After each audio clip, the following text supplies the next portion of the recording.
Bien, bonsoir à tous. Nous sommes le 27 décembre au soir. Je viens de me farcir d'écouter M. Castex pendant je sais pas combien de temps, qui nous a expliqué les mesures extraordinaires concoctées par le Conseil de défense, prenant d'ailleurs au passage les téléspectateurs pour des imbéciles, puisque les conclusions du Conseil de défense qui s'est tenu cet après-midi, paraît-il, étaient déjà disponibles sur BFM ou sur France Info ce matin à 9 h du matin. Ça veut dire qu'en fait, ce Conseil de défense est en fait un rassemblement de bénis oui-oui qui sont là pour avaliser les mesures décidées par Macron tout seul avec Castex comme greffier. Bon.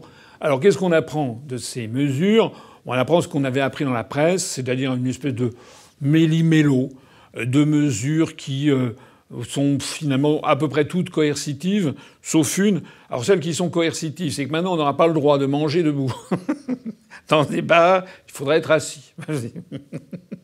Ça me rappelle ce fameux film de Woody Allen dont j'ai déjà parlé, qui s'appelle Bananas, où il y avait dans une république d'Amérique centrale un dictateur qui prenait le pouvoir et qui, d'un seul coup, la première chose qu'il décidait, c'était qu'il fallait que les personnes, les habitants de ce pays, changent de sous-vêtements.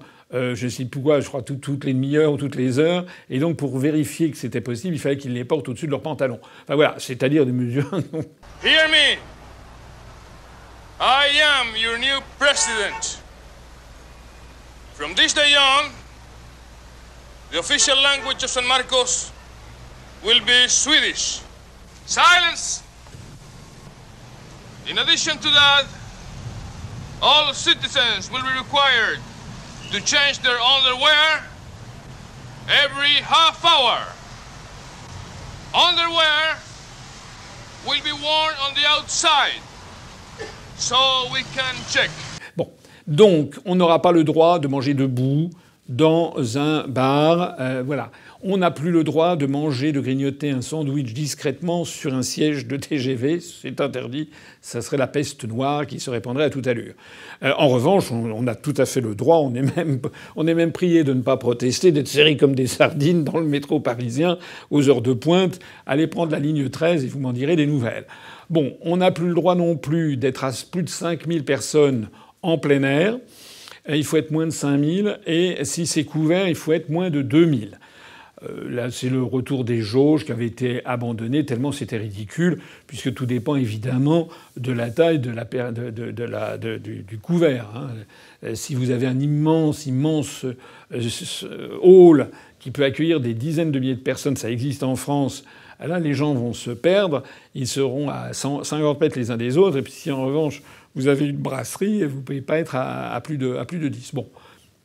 Il y a aussi, qu'est-ce qu'il y a eu aussi dans ce genre de choses? Ah oui, il y a maintenant le travail. Le télétravail doit être favorisé, au moins 3 jours par semaine en télétravail. Il y a également le fait qu'il faut porter son masque à l'extérieur dans les centres-villes. Donc j'imagine qu'il va y avoir des zones à partir duquel, si on franchit une rue, hop, il faut se mettre le masque en extérieur, s'il vous plaît. Voilà. En revanche, il n'y a pas, parmi les mesures non coercitives, le gouvernement avait laissé entendre il y a quelques jours qu'il pourrait y avoir un couvre-feu pour le 31 décembre. Et puis là, finalement, il n'y aura pas. Alors ça, c'est une technique, c'est la technique du fou, vous savez, qui se tape sur la tête avec un marteau. Quand on lui demande pourquoi, il explique parce que ça fait tellement de bien quand il arrête. Bon, là, c'est ça. C'est-à-dire qu'on annonce des mesures extrêmement coercitives et perçues comme telles par les Français, puis finalement, on la fait pas, on en met d'autres qui se paraissent moins pires, si j'ose dire. Et puis, bon, les gens pensent que les Français seront contents. Je ne sais pas d'ailleurs à quoi correspondait ce couvre-feu pour le 31 décembre. Bon, je ne sais pas. Il paraît-il aussi, il faut pas manger, être trop nombreux quand on dîne. Bon, voilà. En fait, ce qu'il y a derrière tout ça, c'est une idée, une analyse qui n'a pas varié de la part du gouvernement et qui est sans doute fausse. Cette analyse, c'est qu'il faudrait combattre absolument la contamination. Alors lorsque le virus était le tout premier, qui était assez contagieux, mais pas énorme, mais surtout qui avait quand même un taux de létalité relativement élevé, pas considérable en fait, mais quand même assez élevé, on pouvait comprendre que l'on favorise les mesures de distanciation. Mais là, on est dans un schéma tout à fait différent. Alors je m'arrête ici dans l'analyse parce que je ne voudrais pas que ma vidéo soit censurée de YouTube comme l'a été la précédente. Donc parce que on n'a pas le droit sur ce sujet de s'exprimer librement dans la République française. C'est un sujet qui est tabou et un sujet qui a été pfizerisé. Donc si vous n'êtes pas pfizerisé, eh bien vous n'avez pas le droit à la parole. Donc je renvoie pour la suite les gens qui veulent bien m'écouter à une vidéo que je publie sur Odyssée au même moment, sur la chaîne Odyssée qui n'est pas censurée. Je terminerai cette petite vidéo sur YouTube en revanche par autre chose. C'est quand même ce qui a été annoncé, c'est que il y a eu un Conseil des ministres exceptionnel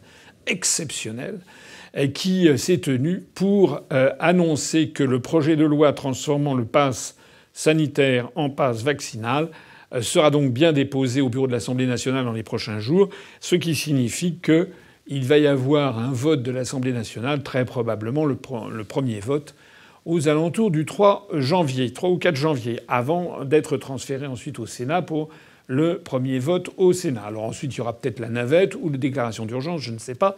Enfin, tout ceci fait que les événements se précipitent et donc je vous demande à toutes celles et tous ceux qui me font confiance de vous précipiter, comme je l'ai déjà dit plusieurs fois, pour approcher votre député. Vous pouvez lui téléphoner à sa permanence. Vous pouvez lui écrire. Vous pouvez lui écrire par Internet un courriel ou bien par la poste. Vous pouvez déposer ça à sa permanence. Vous pouvez téléphoner à ses collaborateurs.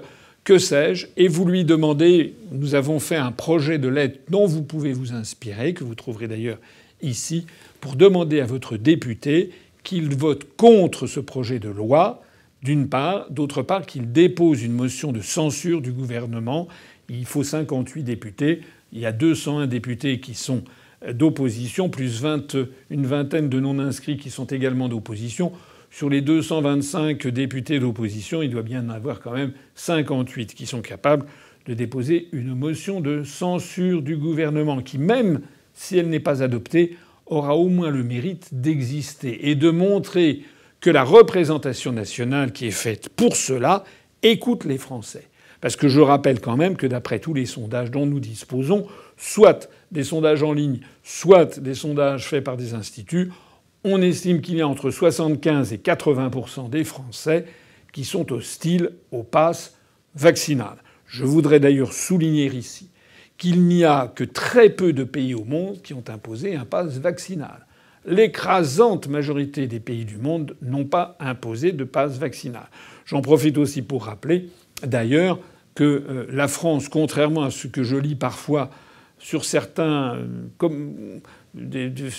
fils de discussion sur certains journaux, je vois parfois des personnes qui ont eu le cerveau complètement lavé par les médias, des gens qui sont macronisés et pfizerisés. Ça, c'est vraiment la double peine.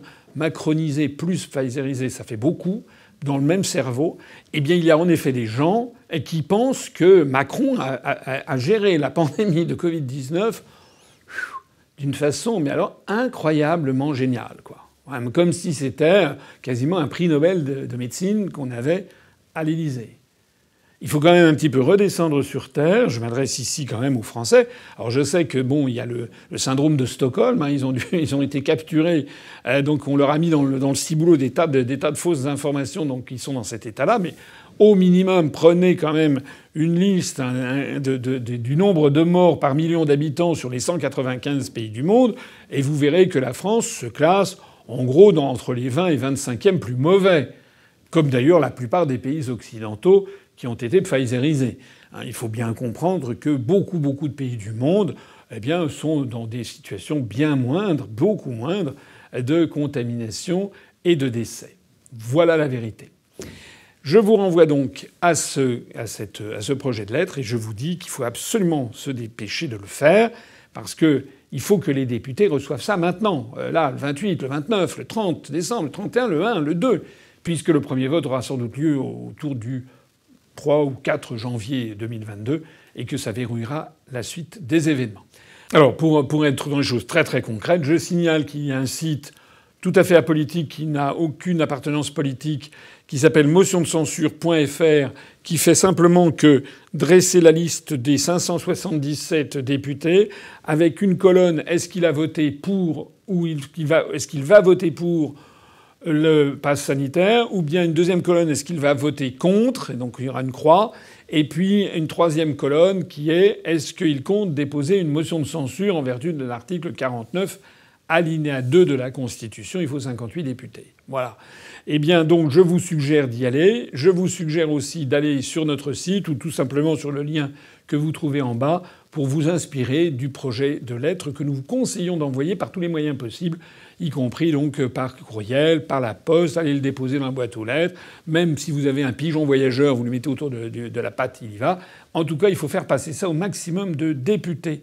Voilà ce que je voulais dire. Pour ce qui nous concerne, nous, eh bien, nous avons notre association Génération A, A comme Asselineau, avec beaucoup de gens, de militants particulièrement dynamiques. Il y a maintenant plus de 1000 qui se sont inscrits pour développer à l'occasion de cette campagne présidentielle, puis des campagnes législatives qui suivront, pour développer de façon encore plus dynamique notre mouvement. Génération A s'est saisie de ça et vous incite à le faire. Vous pouvez aussi rejoindre Génération A. Voilà. L'affaire est quand même grave, puisque nous avons affaire ici à un projet de nouvelle chape de plomb s'abattant sur la France et les Français, alors même que la situation sanitaire ne le justifie plus. Vive la République et vive la France.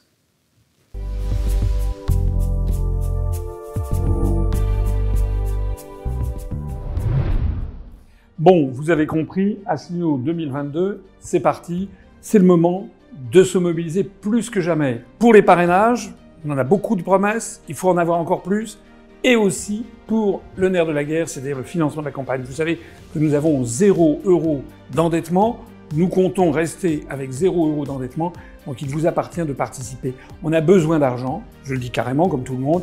On a besoin d'argent pour financer l'élection présidentielle et pour financer les élections législatives. Voilà, on a mis un compteur, maintenant c'est à vous de jouer. Vous savez que vos sommes sont déductibles à 2/3 de l'impôt sur le revenu que vous acquittez si vous en payez un. Merci d'y songer, il s'agit de la France. À bientôt.